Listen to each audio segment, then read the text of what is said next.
It's they say it's lonely at the top. It's even lonelier at the bottom. The thing is, you need somebody through thick and thin. So the top and the bottom, that's your thick and thin. And when you got somebody who believes in you, loves you, will protect you, keep you right, keep you honest, you can move through life happily, right? Not everything's gonna be perfect, but you can be happy moving through life. They hate when you elevate. They stacking up losses, I'm handing them out, I had to go delegate.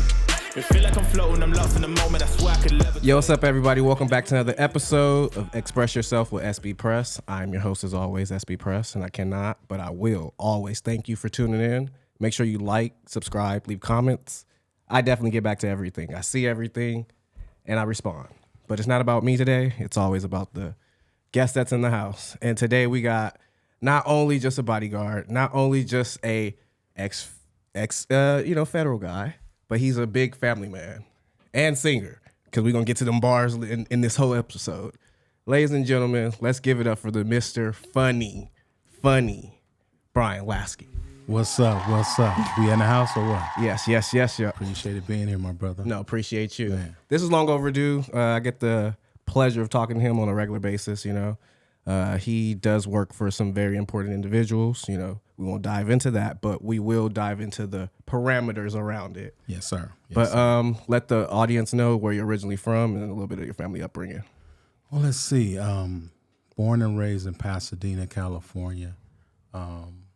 Single mom with 4 children. I'm the oldest. And that's about it. So, just a hardworking man taking care of the family and, trying to make my wife proud. Okay, not trying, I'm doing. See, that was a setup question. So I wanted you to, I threw the alley-oop, you dunked. Yep, no trying around here. Trying to state of mind, doing the state of action. So keep on doing it. Keep on being an inspiration to young brothers like myself. I haven't gotten to that steps of life yet, but when I do, I will definitely be coming to ask you a lot of questions. Man, I appreciate that. I love the foundation you guys have going on, even with, with your clips and everything that's just viral all over the place. The fact that you have your family embedded into it, that's very prominent, and people don't get to see, what's real in your life, but also what's going on with your family. Yeah. So who would you say inspired you as far as musically wise as a young one in the household? Because you say you had your mother, but I'm sure some aunties or somebody came over and.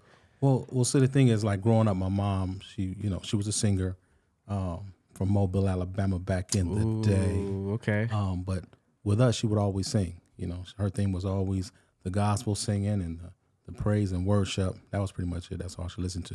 Mm-hmm. And so all of us would sing. Growing up singing, I would imitate things on TV from like Superman voice, Superman, Mighty Mouse, Woody Woodpecker, whatever it was. I was imitating all these characters, and then my mom would make us do shows for her. Okay, talent shows in the household. Yeah, talent shows in the household. So with that, that's who I grew up watching. My mom, and then my favorite transition to like Stevie Wonder, Marvin Winans, John P. Key, Fred Hammond, Michael Jackson, Prince, those kind of people. So I used to just imitate them, and then next thing you know, it just became a part of me. Now, not to put your siblings down, but who was winning those talent contests in the household? Well, come on, who's sitting here? You know what I'm saying? No, but I was the main one, pretty much doing all the characters and stuff like that. But they was my backup. They had my back. But I was Michael Jackson. They was a Jackson 5. Okay. But yeah, that was it, man. So even though you was the oldest one, you still played the young Michael. Yeah, I still played the young Mike, with the afro, with the moves, but that was it, man. So, I hope you wasn't like me, getting my ass whooped for moonwalking and messing up my socks in the household all the time. Well, growing up in the hood, I don't even think we had socks, man. I think we had karate shoes. Karate shoes. Y'all was kicking it back then like that? Back in the day with the karate shoes and shirt socks. We had the shirt socks. Okay, yeah, them polyesters. Yeah, the polyesters. Now being you mentioned church, you were a part of the choir as well coming up, because I did see some I do my homework, so I did see some some lead singing for the church and stuff. Yeah. Now, did it always start for you at a young age? Did you start off in the lead? Were you in the back? How'd you get to that point of the lead singing? I think I liked the background, but I was always chose for the lead because I could do multiple things, multiple voices. So they was okay. Well, we need to hear some, some of that Marvin Winans type of feel. I'm like, okay, that's me. Time to shine. Time. You know, but I always like the background because I like to mold and shape other people and hear how they sing and sound and stuff. But, you know, I was just born to do the lead part, you know, but that's how it happened. I would do the leads and choirs, the plays, whatever it would be, I would still be the lead. Now gaining inspiration from all these individuals, when would you say that you came into terms of your own sound? I don't know. You know, actually, I don't even think I got my own sound because I love so many sounds together. So I love so much music, so many varieties of music and genres. It's like everything I hear, I just adapt to it. So my sound is like, I mean, I don't know. I can't even put into one little thing. You know, there's like no one voice. You know, most people say, oh, he's just got that voice. He sounds like this. No. It's like I can imitate anything because that's in me. So the talent is very broad, you know, so I don't have one sound. It's just versatility is key, like they say. You know, you got to add a little bit more ingredients to your gumbo pot, man. Stir it up. Because people like that. Like, you know, for you to be able to adapt. If it's country, if it's R&B, gospel, but if you got one sound, one tone, that's your lane. Right. You know, and it's really hard to capture the audience of the world if you just one lane because there's so many people here and so many different genres of people. So I just try to adapt, you know, and just give them me, you know. I think I'm almost like a chameleon. Okay. You know? I just change your colors. Yeah, I'm just changing blend colors, in. You know know what I'm saying? Just adapt to different little here, a little there. You know what I'm saying? So, Now adapting into a lot of different career paths that you went down. Let's start off with the force. You know, you being an ex-police officer and stuff. Now, when did you first take the steps into that, and how far into that lifestyle did you go? Well, because I was younger, and I've always been a protector of my family and stuff like that. I went to the force. Actually, I want to say maybe 27, I think. Yeah, 27. And so, how it happened, a lot of times, is who you know. And the blessed thing about that is not shooting anybody down that have to do the rigmarole. Sometimes it's just favor, and doors open for you when you're ready, and you're a likable person, and you're a faithful person. So I just believed, and I got put on a lot because people believed in me, they respected me, and they trusted me. So I was started in San Jacinto for the Indian reservation. So I started as a sergeant, right? I didn't come in as a regular officer or a corporal, but I started as a sergeant, and that was a blessing. But it was because of the person I knew, and I wind up working with him in the bodyguard industry. But I started as a sergeant and became the bodyguard to a high-profile person that was running a lot of stuff. So that being federal, that being the government, I transitioned into doing work for the government, investigations and different things like that for different agencies. So I always had my hand in protecting, but I was always given that open door because they trusted me, and I was likable, but I did my work. I did my job. Right. Know? And so it just transitioned, man. So everywhere I went, the door seemed like it was open, you know, and I didn't have to do a lot of work for it. I just showed up. Right. And one thing I can say is you didn't burn any bridges having, any Denzel training day moments. No. Right. The thing is, when you're in law enforcement, when you're out here protecting, a lot of times people think that, you're just some bad dude that just wants to go and do all these different things. A lot of times I do investigations. I'm undercover. People don't even know what I do. Some people don't even have a clue. They say, oh, man, this guy sings. I seen him on TV, or he does whatever. But they have no clue that I'm the guy in the background that's making sure people in your community, is no longer there so you can be safe. Right. So I've traveled the world doing that type of stuff. It's scary at times, but I liked it because I knew I was put here for a purpose, and it was to help. So my mom used to always call me her little man, like my little baby, my little bodyguard. So knowing that, I was like, you know what, I'm going to protect, and that's all I knew. It just protect. And so you had your calling from an early age. It was already embedded. I had to protect my mom. I'm the oldest in the children, so I know that way too well. I'm the oldest and I'm the only boy. Yeah. So that's our job. A lot of wins, no losses. And that's it. Yeah. A lot of W's. A lot of L's. Just we learn, but we don't lose. Yeah. And learning, your artistry and everything, who would you, if you're able to say, who was your first clientele that you were able to bodyguard for? Let me see, my boy John B. Even though that's like one of my buddies, but we started off together writing and creating magic when we were younger. But just by him being one of the ones that made it in our group, we would be on tour. I'm the one making sure he's good, right? So I'm the big brother, right? So you were the one who was telling him not to listen to what people say, right? Yeah, that was you. Yeah, that was me. That was you. But no, so that was like my first, unofficial detail of protecting someone of a VIP standard, and also doing backgrounds. So I'm on stage, on tour, and I'm making sure he's good. So that transitioned to all the other things like that. So that was like my first time, like, okay, let me make sure my bro is good and still get paid. Right, because that's what it's all about. Yeah, but no, I mean, that was like my first time, and he appreciate that. Now, you said you did background work for him. How was your experience actually, being the main one on the stage by yourself? I was able to see some performances and stuff. Yeah, well, you know what? What is that like? It's scary to be by yourself. I mean, it's kudos to, my boy John and, everybody that do it. But when you're by yourself, man, it's a lonely thing, because when they're not smiling, it's because of you. If they're smiling, it's because of you. If they're crying or laughing or cheering, it's all because of you. You have no one else that, if you're tired, to hit a note, bust a move, it's all you.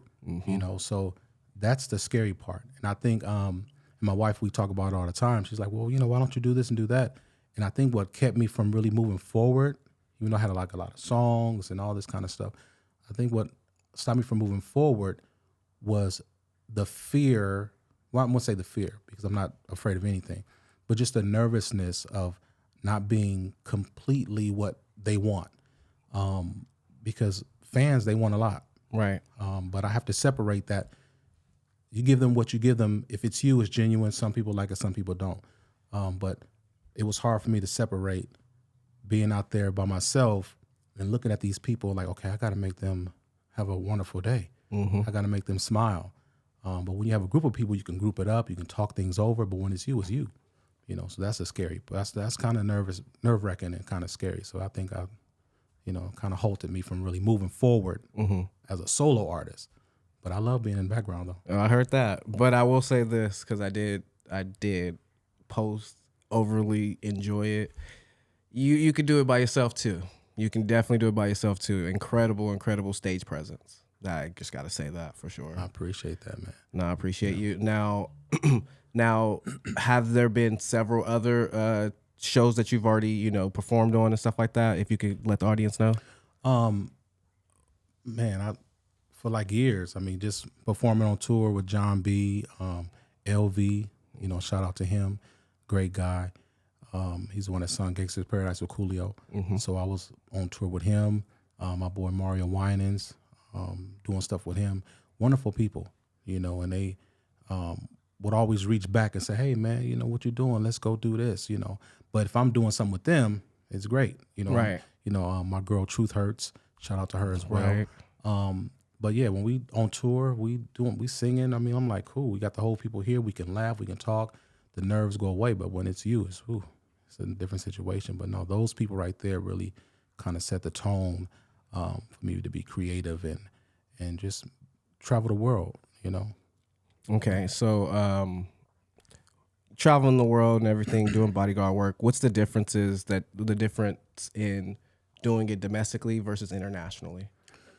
Well, here at home base, a lot of stuff is easy access. If there's trouble that arises, you can pick up a phone and kind of, have a lot of people kind of rush to help you or aid you. There's a different place that you can go that you're familiar with. But man, over the water, it's different. You got to make sure you do it their way. So it doesn't matter who you are. You can be the richest person, but they have their own rules and their own way. So that's the difficult part. So even though I may be going with you somewhere, we all got to be on our best behavior. Completely true. But out here, you can probably cut up a little bit. People know people and they can kind of help you out if there's a little situation. But I mean, that's the difficult part. Being on your P's and Q's out there at all times, no matter who you are. And then out here, a lot of people, entertainers, are kind of lackadaisical because they know this is their home. They can pay a little money to get out of this, get out of that, over the water. They don't care about none of that. All right. So being a family man, are there specific conversations or talks that you have with the missus before you go on these jobs and everything? And how do you ease her? Well, I mean, she know safety first. I mean, you know, we back into spaces. We look around. We don't have nothing in our car. Everything is cleared out. Nothing to where somebody can peek through and look. So doors are always locked. But I mean, she knows when I roll out, you know, it's about business. You know, I let her know when I get to work. We talk during work. I'm on my way. You know, she knows the last place I'm at. You know, so she can track me like, okay, he's here. All right, well, he was here for a little extra long time. Okay, what's happening? I see he went back for them donuts. right. There we go. You know, so stuff like that, you know, but that keeps her mind at ease. It keeps me at ease too, because I know somebody's watching me, you know, because Bodyguard, you can be moving and shaking and baking, but, you know, it's crazy when you don't have nobody watching you, but I know she's always watching, so I feel good. So if something was to go down, she know my whereabouts. Right. And now, is there any tactics that you've also taught her throughout the years to when you are around how to handle certain situations? Yeah, well, we don't open doors for nobody, and where we live, no one knows where we live. Right. You know, so no one's gonna ever be just knocking on the door. You know, so she never have to go to the door. Okay. You know what I mean? Never ever. Nobody knows. If anybody shows up and says my name, grab the gap. Right. That's the queen in the castle, and you basically got her settled the right way. Nobody open doors. Nobody knows where I live. So if somebody was to ever say, hey, I'm outside your house, I was just stopping by, there's no such thing. So do you have like a P.O. box so then no mail comes directly to your home? Mm-hmm. Yep, I have a P.O. box as well. Yeah. You know, but it makes sense because even with the safety, but also junk mail, stuff like that. And the witnesses. Yeah. We don't need them knocking on no doors. Yeah. You know, but things happen, you know, and you can lose your ID. You can lose, and it got your address on it. You know, and people look and you know, nowadays you can Google certain things. Oh, it's come zooming in your house. Full 360. Yep. And here they come, you know. So P.O. box on my ID, my cars, everything. So if you after me, well, just go to the P.O. box. If I lose my ID, well, just show up at the P.O. box. Right. You know? I'll find you. Yeah, I'll find you before you find me. Mm-hmm. No, I love that. And big lover of love, definitely want to, you know, respectfully say I appreciate what you guys have and everything. I usually wait a little extra for this, but I definitely want to say you've been a gift to me, brother. You know, outside of here, like I said, we have a personal relationship. Yeah. And, you know, I come bearing gifts, so definitely want to you with the latest, greatest shoe pug sweater. Man, you know what I'm saying? Also, you know, you can't leave the queen out. So okay. You know what I mean? It's on and popping, you know. I'm definitely going to be doing my little social media in this thing. Pull up on me on the socks. Make sure anything you do, you tag the boys in. I literally cannot thank them enough for everything that's we've been doing and what we have to come. No, for sure, man. No, I wear anything that people give me, you know, because all things are gifts. Right. You know what I'm saying? And you just never know who might see this and be inspired and connect. It's all about connections, you know. Nobody holds a resume out and say, hey, look at me, I've done all this. It's about you meeting somebody and they say, hey, man, I like this guy. And then I'm here. You know, I didn't show you my resume. Right. You know. You build rapport with people and then you get a better understanding. Like, I have a rapport with you. And there's been several times where, you know, unfortunately where I run, but I just don't run everything. Certain items and stuff we don't get in. I definitely want to say again, thank you. And I got a little bit more for you. Oh, man, this guy right here, man. That's you because you literally deliberately come asking for these all the time. Luce, you already know what's up when you see this. Yeah. And No, I appreciate that. I appreciate you. I come every, I don't know, I've been coming for months and, you know, they haven't been getting them in. So it's that specific one too. Oatmeal's this thing. I'm like, what's happening? I come in, I'm like, y'all got them? Oh, no, she ain't went today. I'm like, come on, man. But I personally go out my way to make sure, you know, it's a pleasure being able to be a gift to people that they are to me and just, you know, give. And it doesn't matter what's reciprocated if you're always giving from the heart. Right. Real recognize real, so you'll, you know, get what you give. Yeah, no, I appreciate that. No, you always been respectful, man. Respectful, cool.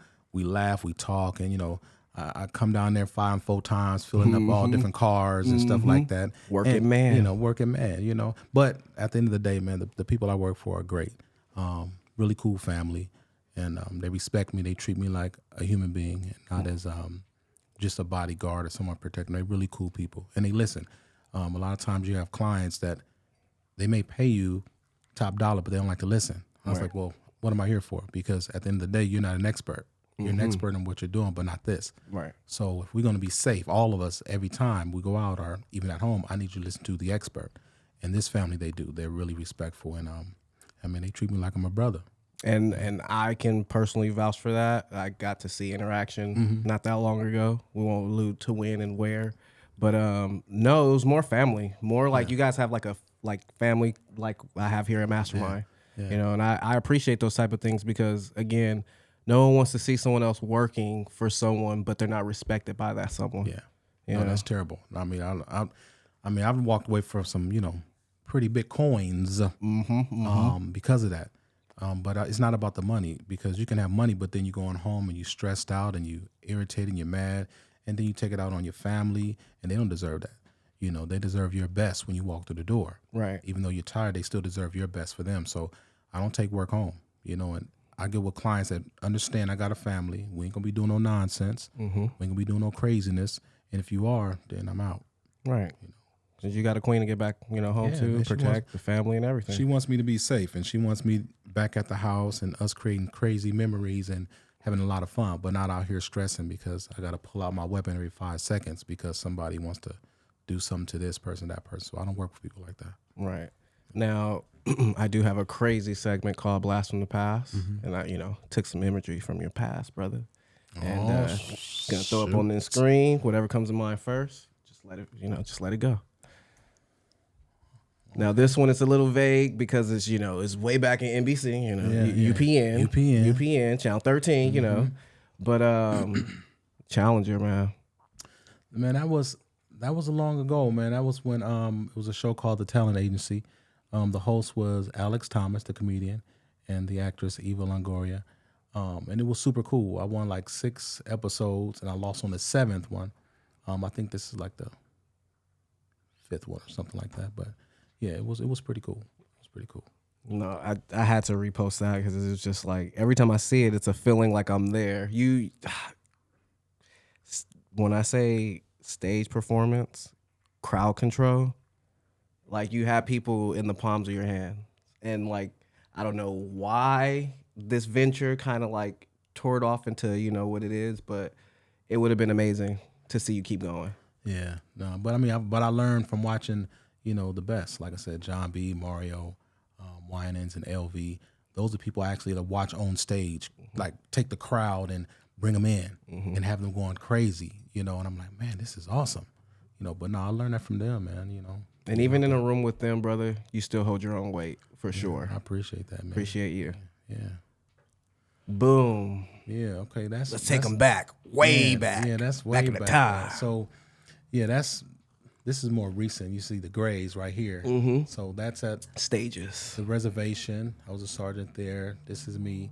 I think I was doing a thing for the convention, like the Democratic convention. We was with some officers and off duty. We went. I think this is when we did the week. We was at a week at the Astoria and what was it? Not Palmdale. San Diego. What was it? Palm Beach. My wife is back there. Palm Beach is. It was at North Astoria or something like that. And so I was out there with a week with them. That's me going to work. And this is me when I was a young cat. You see the young face. I'm out there doing these investigations and this undercover stuff. So, that was it, man. So these are the fun times, man. These are great times. But all this right here is me doing what I love to do. That's protect and serve and keep people safe and, make that money, make some good money. Right. Make some good money. And do all that and safely get back home because it's about, telling your story and not being a part of history. That's it. Yeah. FABOLOUS. So this right here, that's Fab was doing one like a club or something like that. And so I was with him on that day. Me and Big Tone, he's over there. But we was there with him. It was a club actually on, I don't know, Cahuenga or something like that. He was special guesting at a club. So we was there protecting him. Now, that's my bro. Mario Mario Winans. Winans. That's my boy. He's really good dude, man. He took care of me. Was really there for me. So this is our driver, Robert. This was in Germany, by the way, Berlin, Germany. Mm-hmm. You know, I had to look at that Bodyguard face. You know, I had to have Stay that back. look. Stay back. You know, but no, it's my bro Mario, man. He's really cool dude. Of course, everybody knows he's like the super producer for Bad Boy and the rest of these folks, but super cool guy, respectful, faithful guy.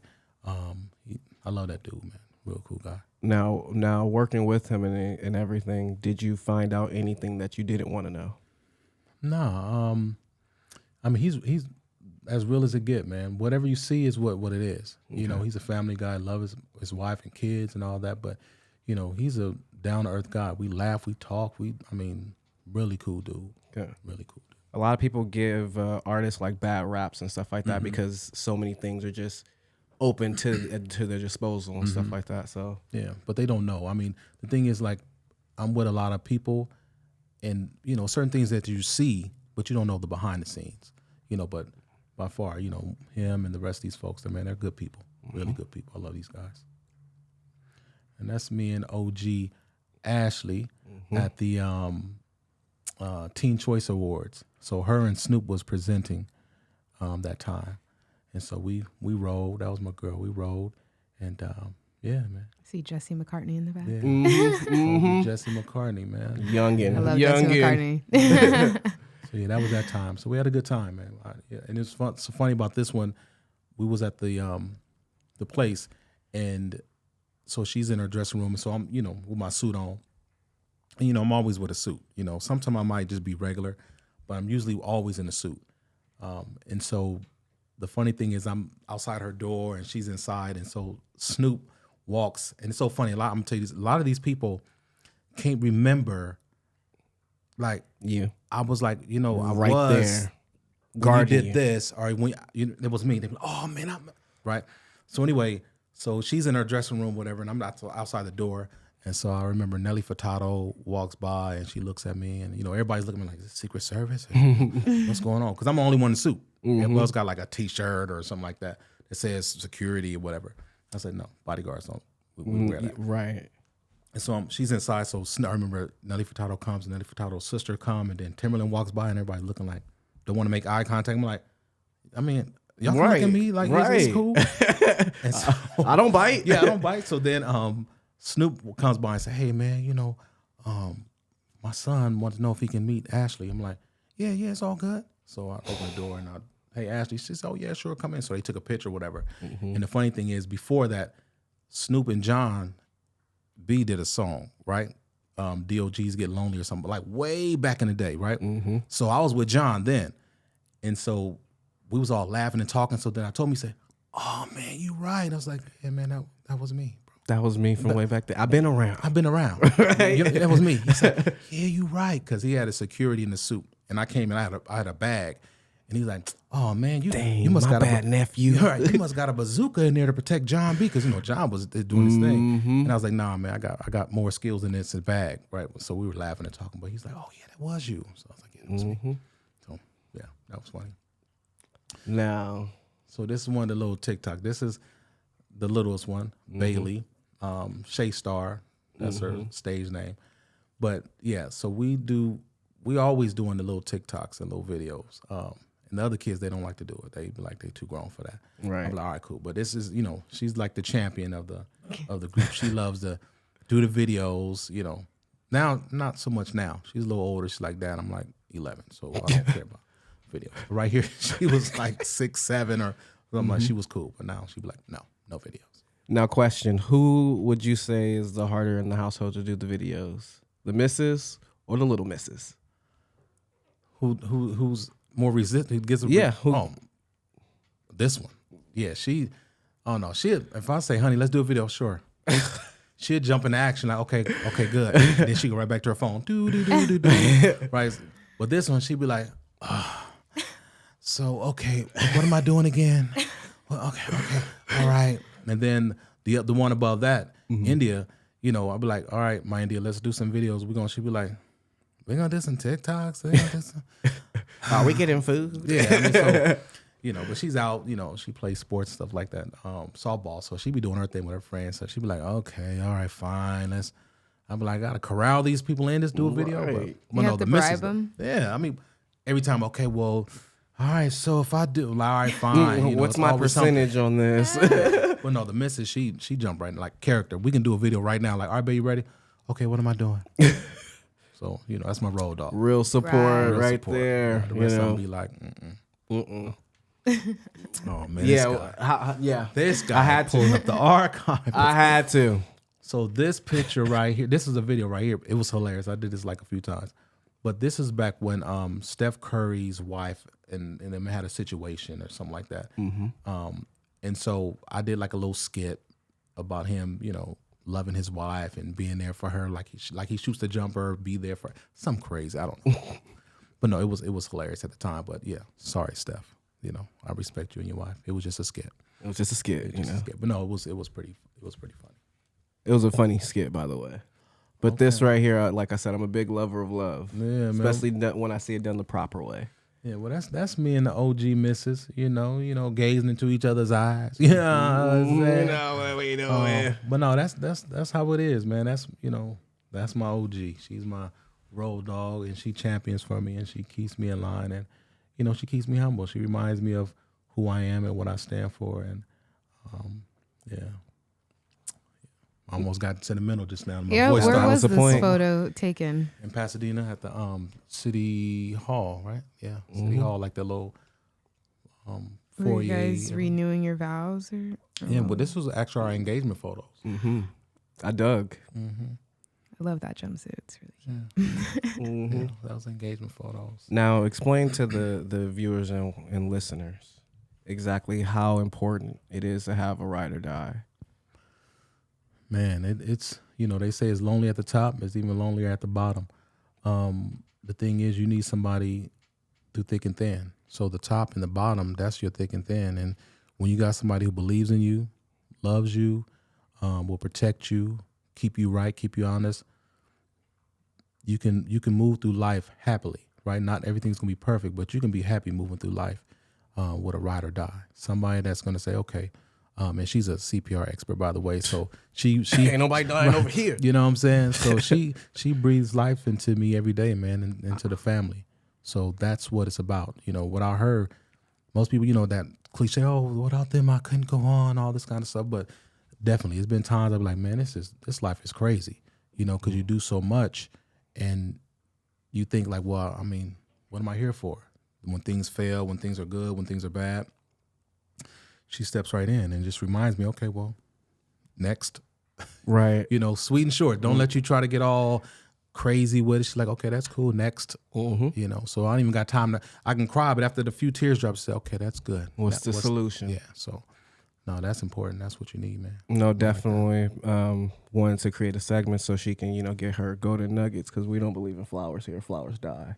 And because I get to experience talking to him on a regular basis and seeing you guys' artistry on the internet, I just want to, you know, big ups you guys and everything that y'all doing together.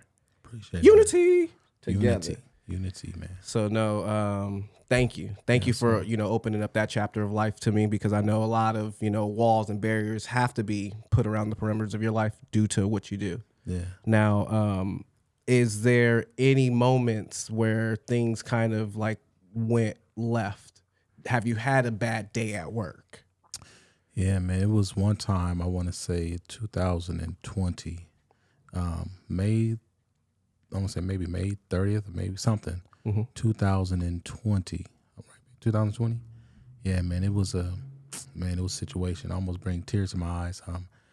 I was doing this detail and in this area, and the local gang came in there on me. But, you know, a lot of times, you know, you take over a building from, we'll take over a building, and a lot of times people that sell it to you, you know, they ain't gonna tell you if they paying hood taxes or if they getting, you know, all these situations, because they want to sell the building and get the heck out of town. Right. So we was at this building, you know, I'm watching stuff and, you know, just being the eye in the sky kind of thing. And I knew it was a gang. We know it's a gang area, but Unbeknownst to me, it's like they was watching this place for a long time. So it was like, man, who was, when they came in, I remember my routine was, and that's why it's so important not to have a routine. But I'm thinking like, what's going to happen to me? Ain't nothing going to happen to me. I used to go to the Yum Yum Donuts next door, get my donut, get some orange juice, come back, lock the door. And so it doesn't have any bolts. You have to lock it inside with a key and out, right? So I lock the doors up. And as I'm use the bathroom and I wash my hands, I'm just sipping on my drink or whatever. Man, I walk upstairs, and I kid you not, I walk upstairs, and these gang guys, okay, is in the command center. So it's second floor. So they put up a ladder to get inside. But I just walked in. I see them upstairs, and I look, and I said, oh, blank. And so I'm running downstairs. And so as you run downstairs like this, it's like the top, so they can't, as they run down, I can see their legs, and then they can't see me. Yeah. I pull my weapon, and so now I'm just on the corner, and I'm just about to start just shooting up the stairs. Man, before I can even lift the gun up good, I got hit in the head twice. So what happened was they had the locksmith on payroll that, even though we switched all the locks, but these gangsters, man, these people in these areas, they'll still get the locksmith to open up the door even if you took it over. Of course, because they'll probably threaten that individual and stuff like that. So yeah, they hit me in the head with the gun twice. I fell on the ground. My gun went under the table. I'm on the ground like, what the heck, man? Next thing I know, they're coming in the door. They had keys. They coming in the door. Now, I know I locked the door at the thing in my hand. Because it's only key from inside, key from outside. Man, they coming in. I'm on the ground. And I remember we had like some clothes that was kind of hanging up. So I remember they started throwing clothes on me. And I'm like, what the heck? So I'm just trying to just brace myself, man. They took a metal pipe. They started beating me in the legs, man, and saying, what's in here? I know something's in here. We've been watching this place for months. What is it? What kind of operation is it? And I know you guys are selling them. I'm like, what? We ain't selling nothing. So he's beating the heck out of me, man. And so the dude sits in front of me, puts a chair in front of me. And so he has the guns. He's hit me on the head. Like, I haven't killed an N in a long time, man. Let me kill this N. I'm saying, like, wow, man, I'm about to die like this.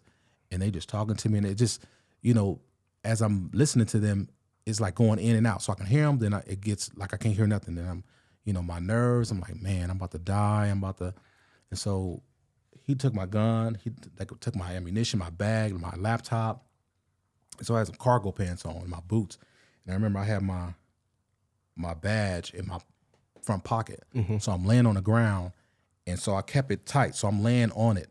So I didn't want them to look at me like, oh, this guy didn't do something. Right. So I'm like, they already must have the surrounding officers or whoever on payroll, because there's no way you can just hop up on a second story window with a ladder. I mean, you have basically the locksmith working for you. So they did that, and I was on the ground, man, from like 3:15 to like 5:30.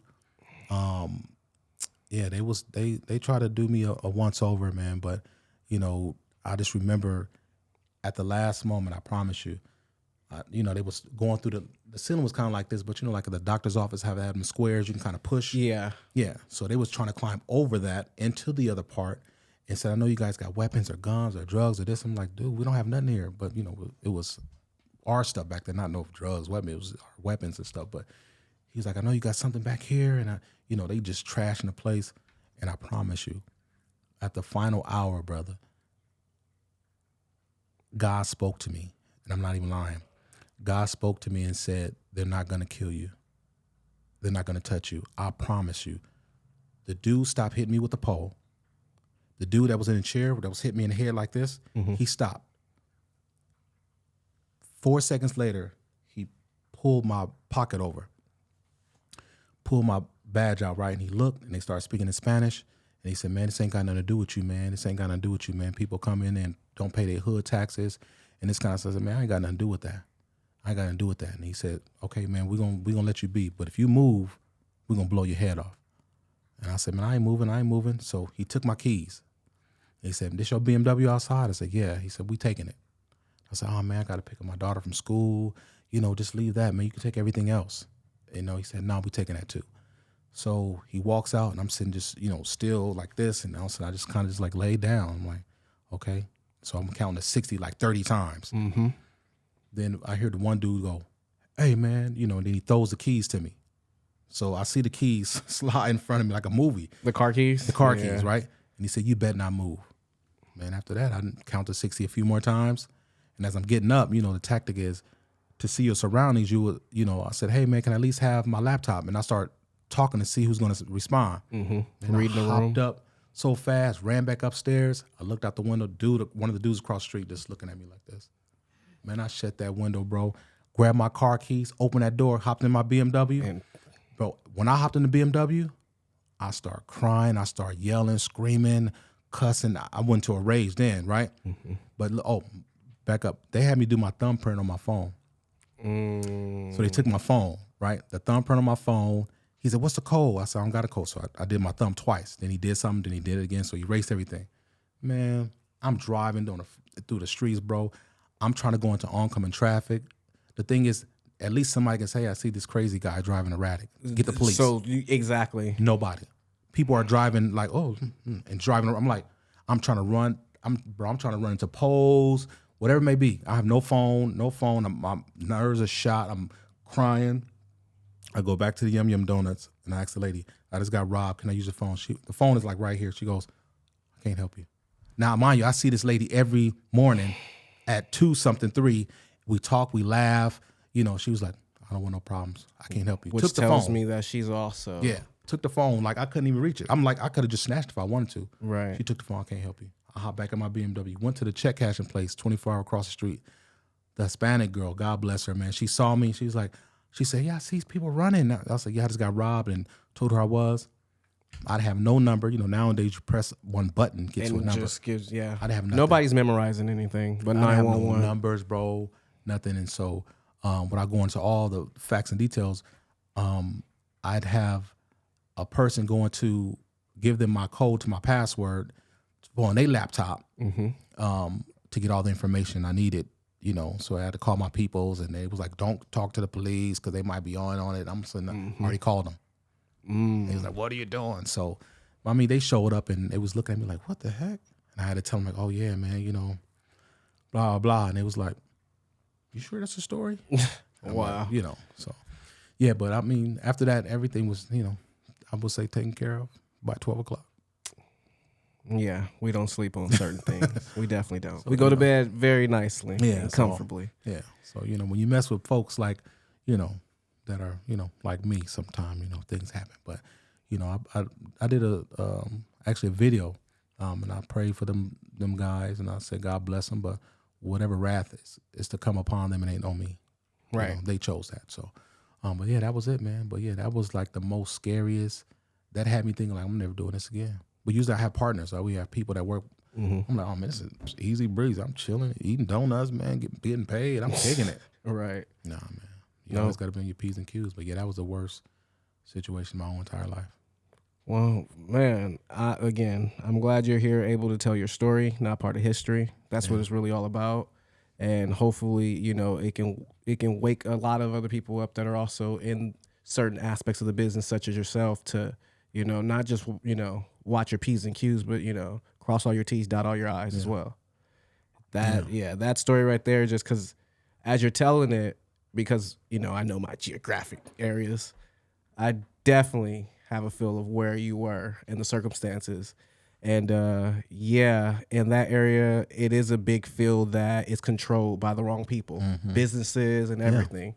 Yeah. So I'm just very happy that you was able to actually make it out of that situation, brother. Yeah, man. God is good, because that was something. But man, I'm here. They didn't stop nothing. They just motivated me to be more safe, and just be not like days ago, because it can happen to anybody. So we go places. My wife, our family, we own it. We sit at a restaurant a certain way. I come talk to the manager. We won't sit here. We're gonna do this. And it's not that you're scared, but you want to be aware, because everyone's not nice like you. Prevention and protection. Yeah, so we go places. We still have a great time, but we're going to make sure we shift in a certain way, sitting by a door, sitting by exit. Okay, that's something happened, get on this table, and I'm about to pop. Right, right. That's what that also loses to a question I was asking down, because you guys do create a lot of funny content together as a family. But like I was asking, is there any pranking going on in this? And he was like, ain't none of that. I ain't nah. No, they don't. My wife, they know that we ain't gonna do no pranks. You know, because the moment somebody sneak up on me, I'm ready to do a takedown. Oh yeah. You know, I tell them we don't. You know, I don't ever want to be too comfortable to where somebody can do something like, oh hey, who's this? No, the moment someone touches me, you better yell my name as you're coming. Right. Because if you do a move like, hey, try to be funny, oh, I'm sorry, I didn't even know that was you. Let me help you out. Right. Right. Kindly say it with a smile on your face. I'm sorry. Let me brush you off. Let me help. You know, but no, at the end of the day, you don't know. So I take everything as it's a situation until it's not. Okay. Now we are at the point to where I love to leave everybody with some positivity to, persevere through no's and, get some yeses and get some inspiration. So what would you like to leave the listeners and viewers with? Man, love yourself. It's easier said than done. I know that's a cliche as well, but sometimes you do gotta just sit in the mirror and look at that face, look at that body, look at that, and say, "This is me." Right? A lot of times we don't do that. We change ourselves to different people all the time, but we never looked in the mirror. We're like, "Man, I was all right. If I would have just looked in the mirror, I was okay." But we changed because somebody said so. Now I'm going to find out for myself. Let me go check this mirror out and see if it's really that issue that you just said I got. So when I look in the mirror, I'm like, well, I'm cool with me, and then you got people that will validate that, until you're not cool. Get it together. My wife, she'd be like, or she might be like, okay, I'm cool with that, But the thing is that song, check yourself before you wreck yourself. Yes. Check yourself. Check yourself. Check who you are. Check how you feel. You don't listen to everybody before you check yourself. You check yourself, you'll find out a lot of times people are just putting things on you they wouldn't even do. Oh man, if I was you, I would do this. No, you wouldn't. No, you wouldn't. If I was you, I feel like this. No, you wouldn't. If I was you, I'd change my hair, change my skin color, change my nose chip. No, you wouldn't. Because why haven't you? Why haven't you? And you ain't even moving towards doing none of that. So sit down. So even with people that are trying to tell you advice about being married or in relationships, well, I mean, that's cool. First of all, find a wife or find a husband. When you do that, then you'll see the things that you do go through. It's easier said than just, you sitting on a balcony yelling stuff over, but until you get into the thick of things. But you got to love yourself first, man. Check yourself, look in that mirror and love who you are. And if you don't love it, do some things that you're going to feel good about. Don't do it because somebody said so. Hey, man, you overweight. Oh, you're right. Let me go do all this strenuous whatever and lose focus. No. Yeah, I can probably lose a few pounds, but I'm doing it for me, though. Right. Thank you for bringing it to my knowledge, but I'm doing it for me. A lot of times people change themselves before they really look at themselves. No one can be you but you. So just make sure everything that you're doing is, well, not everything, but it starts with doing it for you. Yeah. You can definitely please other people, but it starts with being a people pleaser for yourself. Yeah. So, man, I can't say thank you enough. Come on, man. We get this all the time. So, let them know where to find you, your Instagram handles and everything, so they can get to laugh like I do, brother. Oh, man. So I'm on, Instagram at Brian Laskey B, I think. I just post, man. I don't even know what I be on. TikTok at Living with Laskey 24/7. I'm on Facebook at Brian Laskey B Laskey. I think that's about it. Yeah, the Instagram is Living with Laskey too. Okay, yeah. I'm a fan. So, right, so I'm sorry. What my man said. I mean, but no, those are the things I post mostly, and even at work I post some stuff, or I just have a lot of stuff in the draft that we'd do, and I just post it. Sometimes I just go through looking at it, cracking up, just going over the memories. What was we doing at this time? What was we doing? But all the stuff we do is definitely for inspiration, for a little laughter, to lighten up the day. And to be, I don't know, just to be real, just to be authentic. Right. Yeah. And be 100% you. That's all I can pretty much say at this point. And it's been great with you guys as always. Like, comment, subscribe. I'm your boy Sbpress, and like that, we're gone. Yeah. They hate when you elevate. The second of losses, I'm handing them out. Yeah, I had to go delegate. It feel like I'm floating, I'm lost in the moment. I swear I could levitate. They never believed that I would really fly. I had to go demonstrate.